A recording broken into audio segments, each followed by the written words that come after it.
મા દીકરા ટ્રેનમાં જતા હતા અને ટ્રેન જતી હતી. હિલી રિજનમાં, હિલી ટેરેનમાં એ ટ્રેન ચડતી હતી અને એટલી વારમાં એક બોગદું આવ્યું. બોગદું, યુ અન્ડરસ્ટેન્ડ? ટનલ. સરસ મજાનો પ્રકાશ હતો. સડનલી ગાઢ અંધકાર, એવો અંધકાર, અને એકદમ ઓચિંતો અંધકાર આવે ને તો તમે વધારે મૂંઝાઓ.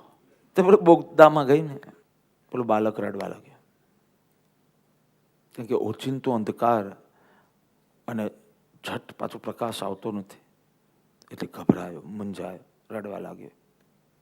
માં હસે છે તારે, એ જ અંધકારમાં માં હસે છે.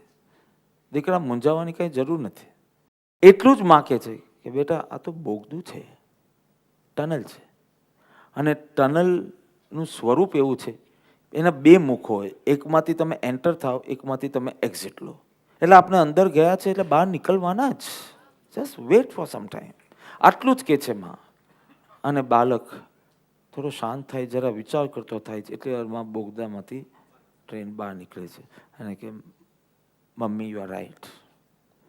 જીવનમાં ઓચિંતા પ્રસંગો બને છે. તમને પહેલાંથી કીધું હોય કે જો ધીમે ધીમે આમ થવાનું છે, વૃદ્ધ અવસ્થા આવવાની છે, તો તમે થોડી થોડી તૈયારી બી હોય. તમે આવે એની પહેલાંથી લંગડાતા ચાલવાનું શરૂ પ્રેક્ટિસ કરી દીધી હોય એટલે આવે પછી પ્રોબ્લેમ ના આવે, કારણ કે ઇટ વોઝ એક્સપેક્ટેડ. પણ અચાનક કે ભાઈ તમે થર્ડ સ્ટેજ કેન્સર છે, તો તમે એકદમ ગાઢ અંધકાર, એકદમ પ્રકાશ હતો, રંગબેરંગી હતું બધું વાતાવરણ. તમારું સ્કેડ્યુલ બી બરાબર ચાલતું હતું, તમારું મન બી બરાબર ચાલતું હતું, મૂડ એ બી બરાબર ચાલતું. અચાનક બોગદું આવી જાય અને ગાઢ અંધકાર આવી જાય, કશું દેખાય નહીં. એ જ સ્થિતિમાં બે વ્યક્તિ છે, માં અને બાળક.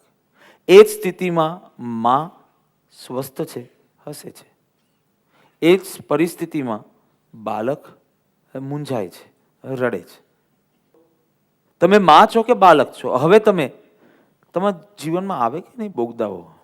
હવે જ્યારે આવે ને ત્યારે ચેક યોર સેલ્ફ કે તું માં છે કે બાળક છે. કારણ કે બંને બોગદામાંથી ખાલી એકને એ સમજણ છે કે આનો અંત છે જ, મારે ખાલી થોડી પ્રતીક્ષા કરવાની છે. અને બીજાને અંતહીન લાગે છે કે બસ હવે તો, અને એના નિરાશા જાગે છે, ઉદ્વેગ જાગે છે, કોઈ કડબાશ પણ જાગે છે. આ બધું થાય તો તમે બાળક છો. અને તે વખતે તમે થાય કે આ બહાર નીકળવાની જ છે, જસ્ટ સમ સેકન્ડ્સ ઓર મિનિટ્સ, બસ આટલું જ. જેની શરૂઆત છે તેનો અંત છે જ, એમ મારા ભગવાને કીધું છે. લાંબુ હોય, વાંકું હોય, પણ અંતહીન નથી. અંત તો છે જ, કારણ કે આ સંયોગ છે તો એનો વિયોગ છે જ. તો આ અંધકારનો પણ વિયોગ છે જ. કંઈ ન કરું તો પણ વિયોગ છે. વિયોગ છે કારણ કે એનું એક કર્મનો ઉદય પૂરો થશે એટલે વિયોગ છે. You have to just remain કામ. પણ અંત છે એ જેવું આવે ને પછી સમજવું બહુ સિમ્પલ છે, અને નથી રાખી શકતા કારણ કે હજી અબોધતા છે. હવે તમે ચેક કરી દેજો. પેલું તો બોગદાને ચેક કરવા બેસો ને ત્યાં જ બોગદું ગાયબ થઈ જશે. આ મારો અનુભવ છે કે હું ટનલમાં એન્ટર થયો પછી કે ક્યાં એન્ટર થયો છે, અહીંયાથી પ્રકાશ છે, અહીંયા પ્રકાશ છે, અહીંયા જોયું તો પ્રકાશ જ પ્રકાશ છે. આ જરાક ઉદ્ઘોષમાં બેઠા તો પ્રકાશ આવી જાય છે. તારું બોગદું બી એવું અંધારું વાળું ક્યાં છે? તો મૂંઝાવાનો કોઈ પ્રશ્ન જ નથી. પણ સમજો એવું બન્યું કે બધી જ બાજુથી અંધકાર આવી ગયો, તો પણ તને એટલું તો ખબર છે ને કે આનો અંત છે. બસ ઘા થાય ને, કોઈ શસ્ત્રનો ઘા, કોઈ વસ્તુથી તમારા શરીર ઉપર ઘા પડ્યો, દવા લેવાથી કઈ એની રૂટ જલ્દી નહીં આવી જાય. દવા લેશો તો બી કે એને જેટલો થોડો ટાઈમ લાગશે એ લાગશે જ. એક ચીજ કરી શકો દવા લો તો, વધુ બગડે નહીં, પાકી ન જાય એમાં મદદ કરશે દવા. બાકી રૂજને તો જે ટાઈમ લાગશે એ લાગશે જ. અમુક ઘાને 3 દિવસ લાગે તો અમુક ઘાને 1 મહિનો લાગે. પણ દવા લેવાથી એક ચીજ થાય કે એ પાકી ન જાય, એટલે વધારે બગડે નહીં. જંતુઓની ઉત્પત્તિ થાય નહીં, કારણ કે પેલી તમે એવી દવા લો એટલે જંતુ નાશ પામે. આટલું તમે કરી શકો. અને જ્ઞાની એટલું જ કહે છે કે તો પછી જ્યારે બી કોઈ કષ્ટ પડે ને, હવે એક કષ્ટ જવાનું, જેમ આપણે કહ્યું કે ટનલ 5 મિનિટની હોય તો 5 મિનિટ તો લાગવાની જ છે.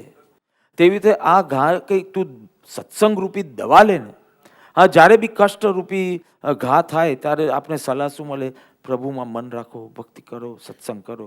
આ દવાથી કંઈક કષ્ટનો ટાઈમ ઘટી નહીં જાય, પણ એક ફાયદો થશે, દુઃખ ઉમેરાશે નહીં. એટલે તારા ઘાને પાકી ન જાય એનું ધ્યાન રાખજે. પાકી ક્યારે જાય? જ્યારે તું કષ્ટમાં દુઃખનો ઉમેરો કરે ત્યારે. બાકી આ ઘા થયો છે તો એ મહિનામાં જો સરખું થવાનું તો મહિનો લાગશે જ, પણ તું જો એને સાચવશે નહીં, જો તું દવા લેશે નહીં, એન્ટીબાયોટિક્સ વગેરે જે હોય તું લેશે નહીં, તો શું થશે? ત્યાં પસ થઈ જશે. અને પછી શું થાય? તો બસ આટલું તું ધ્યાન રાખજે. સત્સંગ રૂપી દવાથી તારો કષ્ટનો અંત જલ્દી આવી જાય એમને એક્સપેક્ટ કરતો, પણ જે દુઃખથી તું એને પકવી નાખે છે, પસ ઊભું કરે છે, એમાંથી તું બચી જશે. પેલા જંતુઓનું ફોર્મેશન નહીં થાય એટલે પસ નહીં થાય. તેમ સંકલ્પ વિકલ્પના ફોર્મેશનથી ઉદ્વેગ, નિરાશા, હતાશા, કડવાશ એ ઉત્પન્ન ના કરતો. તને એક ચીજને આવી પણ તું વિચાર કર, અરે મારાથી નહીં થાય, મારાથી આમ નહીં થાય, મારાથી બરાબર નહીં થાય, તો આ બધા સંકલ્પ વિકલ્પો કરી અને તું જે ભૂલ છે એને પકવી નાખે છે.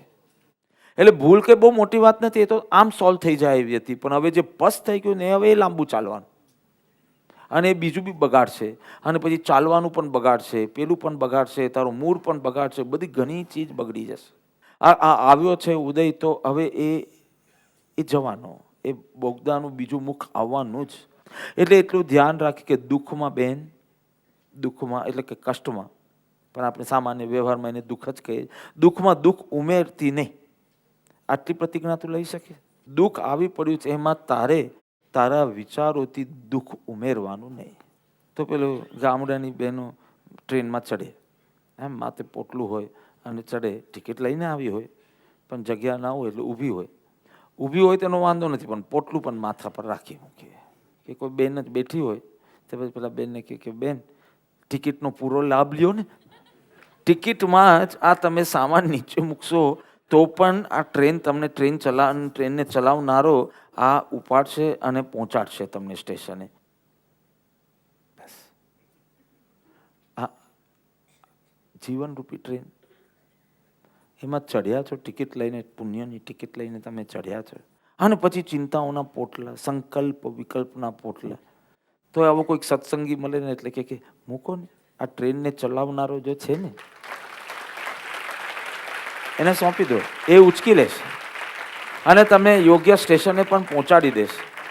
આ ઉપર રાખશો તો બી પહોંચાડશે, ને નીચે રાખી દેશો તો એ પહોંચાડશે. તો નીચે રાખીને બેન થોડો આરામ કરી લે.